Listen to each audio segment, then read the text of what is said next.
Hello everyone, welcome to my mini blog. সকলকে জানাই শুভ নববর্ষ। তো বছরের প্রথম দিনটা কিভাবে কাটালাম চলো সেটাই তোমাদের সাথে শেয়ার করব। তো প্রথমে চলে গেছিলাম আমাদের মাঠে শীতলা মায়ের কাছে জল ঢালতে। প্রত্যেক বছরই আমরা এখানে যাই।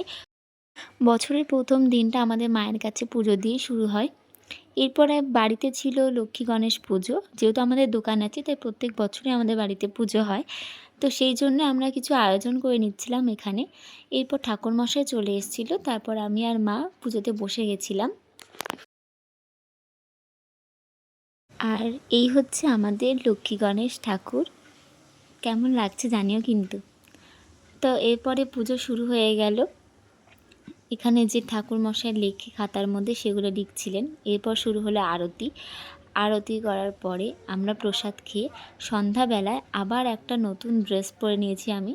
তো ড্রেসটা দেখে বলো কিন্তু কেমন লাগছে। সকালে একটা ড্রেস আর বিকালে একটা ড্রেস। আমার কিন্তু 4টে ড্রেস হয়েছিল, তার মধ্যে আমি 2টোই পরেছি আর বাকি 2টো রেখে দিয়েছি জন্মদিনের জন্য। চলো এবার যাওয়া যাক হালখাতা করতে। তো মায়ের সাথে সন্ধ্যাবেলা বেরিয়ে পড়েছিলাম সেজেগুজে আবার হালখাতা করতে। আর আমাদের প্রত্যেক বছরই সোনার দোকানে হালখাতা করার থাকে।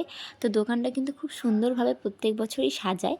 আর এখানে ওয়েলকামিং করার জন্য দিয়েছিল একটা আইসক্রিম, যেটা প্রত্যেক বছরই দেয়। আর খুব ভালো লাগে বেশ। আর এই আজকের দিনটা এভাবে আমরা কাটালাম। দেখা হবে আবার নেক্সট ব্লগে। টাটা।